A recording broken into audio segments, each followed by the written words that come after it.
Arestado ng San Mateo Municipal Police Station ang dalawang high-value individual sa bypass operation na isinagawa sa San Mateo, Rizal. Kinilala ang mga suspect na sina alias Jangget at alias Nunoy, kapwa residente ng nasabing bayan.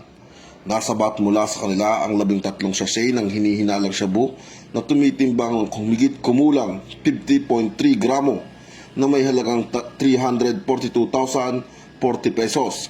Isang revolver na may 5 bala at bypass money na 500 peso.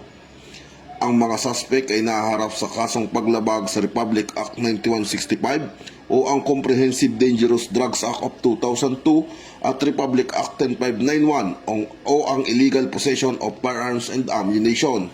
Ayon kay Police Colonel Politeo A. Gonsalgo, Provincial Director ng Rizal Police Provincial Office, ang operasyon ay bahagi ng pinagting ng kampanya laban sa illegal na droga at kriminalidad sa kanilang lalawigan. Mula dito sa Calabarzon, ako ang inyong PNN correspondent, Patrolman Jan Lawrence B. Ilagan, alagad ng batas, tagataguyod ng Balitang Pulis.